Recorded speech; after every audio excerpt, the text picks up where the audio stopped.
Oi! School's out, the World Cup's over, and Garth Brooks is still hovering over the ocean in a solid gold helicopter. So let's face it, lads. Festival TV is the only show in town. I'm Melissa Carton, and you're very welcome to my home turf, the Liberties. This week at the Liberties Festival, we'll be checking out historian Pat Liddy's walking tour of the Liberties. We'll be getting bang up to date with MaSamba. And we'll be hearing the voice of the people at the Liberty Market.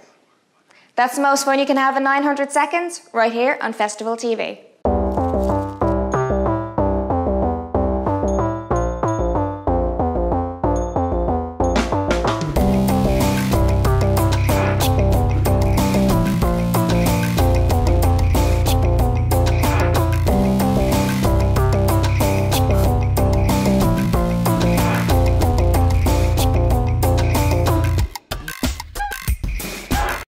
So that's the left on Francis Street, left on Thomas Street, right on Mead Street, take another right, do that 10 times a day for the next 5 years and the weight will just drop off you.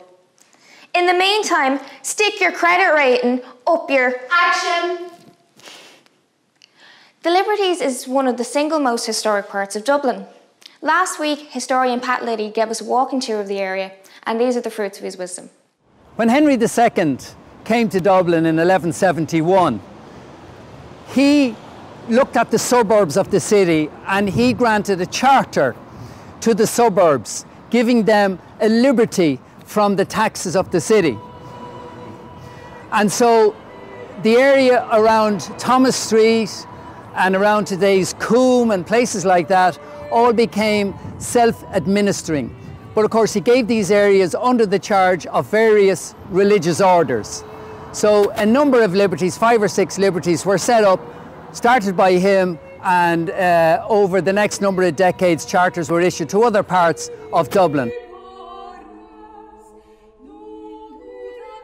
In Dublin in the 12th and 13th centuries, it was quite an impressive city because it was surrounded by walls with around 30 gateways and towers. In fact, it was one of the biggest cities in Northern Europe. It was a city of trade, exports, imports. It was a very vital place, a great place to live in those days. It was also quite an expensive city to live in. One of the effects of all these French Huguenots and Dutch settlers living here in the Liberties was they brought in and introduced their own style of architecture.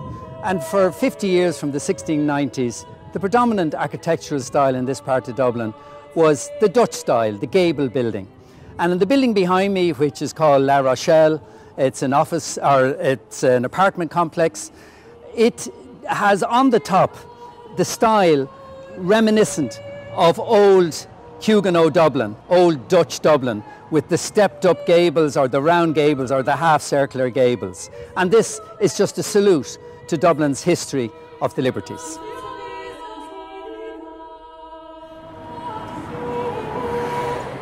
Here on Kevin Street, I'm leaning against the only original remnants, if you like, of the medieval Archbishop's Palace. The Protestant, eventually the Protestant Archbishop of Dublin, but of course in medieval times he was Catholic. So this palace was known as the Archbishop's Palace of St. Sepulchre.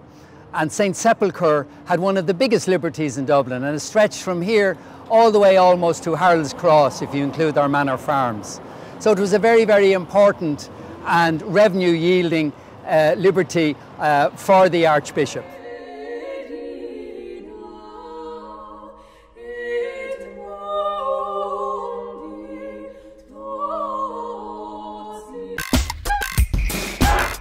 That was Pat Liddy's walking tour of the Liberties. Well, that's your exercise done for the day. So stick with us while we'll be chatting to another man who's been covering every inch of the Liberties over the past few weeks, Michael Collin of the Liberties Festival. So Michael, how's it going? It's going well. It's been really busy this last few days, but we're getting there. The festival's been running for 44 years now. What do you think helps it keep going?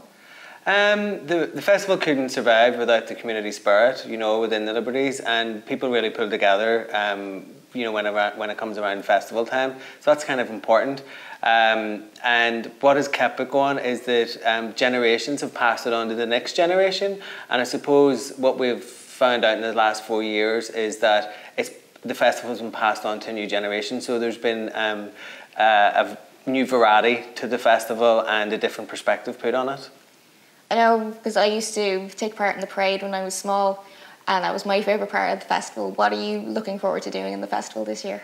I suppose something different for the festival this year is that we're having yoga in St Patrick's Park, and I suppose that for all of our volunteers and all our staff that work for the festival, I think it'd be great for them to spend maybe an hour down in St Patrick's Park chilling out for a day on Thursday or Saturday. So that's one thing I'm definitely going to tick off my to-do list for this year.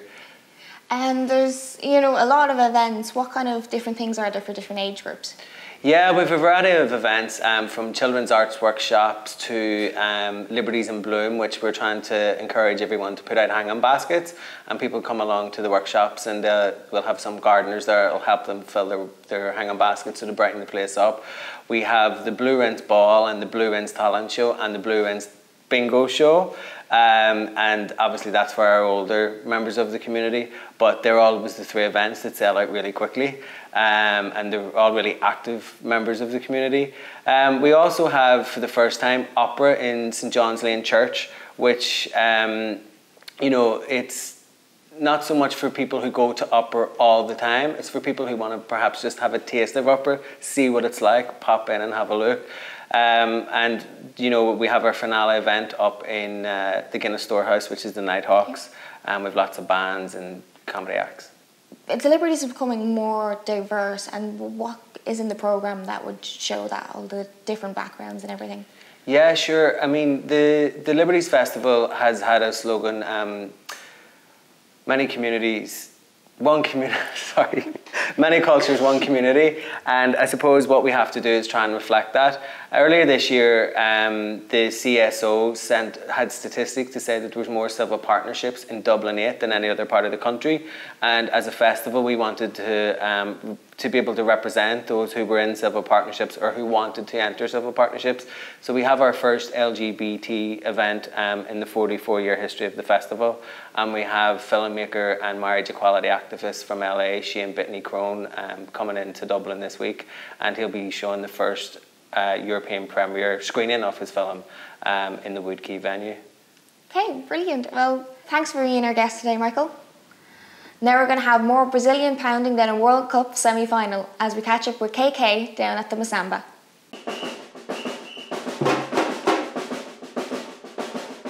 Hi, my name is Koketso Motlane, and we are here at the MaSamba Training Center. I'm going to be interviewing Simeon right here, who's one of the organizers. Simeon, how are you doing? Good to meet you here at your spot. Thanks for coming in. Yeah. So what's the buzz with this whole Liberties Festival that is coming up? Well, the Liberties Festival is our most local festival, so I suppose we like to get involved in it, you know, and it's been going for a long, long time. It's one of the probably oldest festivals in Ireland. Yeah. And it's an urban festival, which is really good, because a lot of the events in the city are probably aimed more at tourism, you know, right. Whereas the Liberties is a community festival. It comes very much from the community, and you know, there's a lot of very local things and small scale things, and then, you know, up to some bigger events as well. So it's a nice event to be involved in. It's one of the best things about being in the group now. We've been lucky enough. We recently were over in Toulouse. We played in the carnival over there, so we played to 100,000 people. Yeah. We played all over Ireland, played in various venues in England as well. So it's a great opportunity to travel, and something I'm very thankful for. I started samba drumming in Ballymun in the local youth group in 2004. Sarah, that was a member of MaSamba. She used to come to Ballymun and teach us every week, and then she introduced us to join MaSamba. I think it was 2005 when I joined MaSamba in the youth group, and I've been playing with MaSamba ever since. I've gone to Scotland and Barnsley with MaSamba, and all over Ireland doing gigs and meeting loads of new people. Now, when I first researched your group, I thought this was like a Brazilian or Mexican group, but I'm just saying fair play. I mean, an Irish. Why this why this sort of a thing? Why not Irish dancing? Well, it's a good question. If we had all night, I could tell you the whole big long story, but I suppose it's just something I discovered about 20 years ago, and I really enjoyed it. I saw it was very accessible. It was something that, you know, people could get involved in very quickly, and you can move it out in the street and make a really, really big sound. And I suppose, you know, my passion for this shared with people in the group. You know, we love the culture of Brazil. It's not to say that we don't respect our own culture, but, you know, at the same time, it's something that we enjoy doing, and many of the members of the group have had the opportunity to travel to Brazil and work with Brazilian artists here, and we have good links with the Brazilian community here in Dublin. But, you know, samba is one of these things. It has moved outside of Brazil, and there are probably more people now playing samba outside of Brazil than in Brazil. It's become a worldwide phenomenon.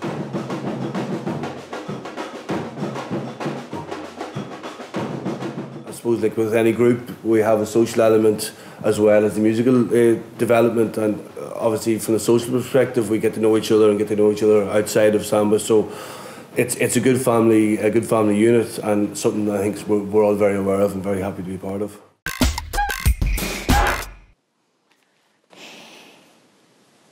Opinions. They're like Garth Brooks jokes. Everyone's got one. Everyone thinks theirs is actually worth hearing. But you don't build a community for 800 years without having some serious wisdom. That's why we took to Thomas Street to find out what the Liberties means to the people who live here.